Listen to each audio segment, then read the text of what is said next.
പല തരത്തിലുള്ള റാഗി സ്മൂത്തിയുടെയൊക്കെ വീഡിയോ ചെയ്തിട്ടുണ്ടെങ്കിലും ഞാൻ മിക്കവാറും ഉണ്ടാക്കാറുള്ള ഈ ഒരു റാഗി മാൾട്ടിൻ്റെ വീഡിയോ ഇടാനായിട്ട് മറന്നുപോയായിരുന്നു കേട്ടോ. അപ്പം നമുക്ക് എങ്ങനെയാണ് വളരെ സിമ്പിളായിട്ട് റാഗി മാൾട്ട് തയ്യാറാക്കണമെന്ന് നോക്കാം.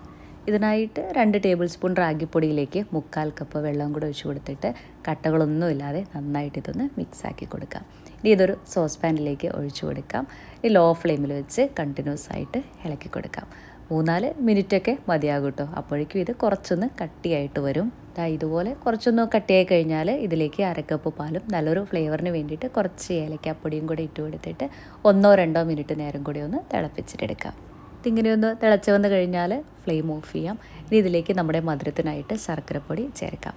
എനിക്ക് പൊതുവേ മധുരം കുറച്ച് കുറവാണ് ഇഷ്ടം, അതുകൊണ്ടാണ് വളരെ കുറച്ച് ശർക്കരപ്പൊടി ചേർത്തത്. നിങ്ങൾക്ക് നല്ല മധുരമൊക്കെ ഇഷ്ടമാണെങ്കിൽ അതിനനുസരിച്ചിട്ട് ശർക്കരപ്പൊടി ചേർത്തോളൂ. ഇതിന് കുറച്ചുകൂടെ ഒന്ന് ഹെൽത്തി ആക്കാനായിട്ട് ചോപ്പ് ചെയ്തെടുത്തിട്ടുള്ള കുറച്ച് ബദാം കൂടെ ഇതിൻ്റെ മുകളിലായിട്ട് ഇട്ട് കൊടുക്കാം. കാൽസ്യവും അയണും ഒക്കെ കൂടാനായിട്ട് ആഴ്ചയിൽ 2-3 ദിവസമൊക്കെ ഈ ഒരു റാഗി മാൾട്ട് കുടിക്കുന്നത് വളരെ നല്ലതാണ്.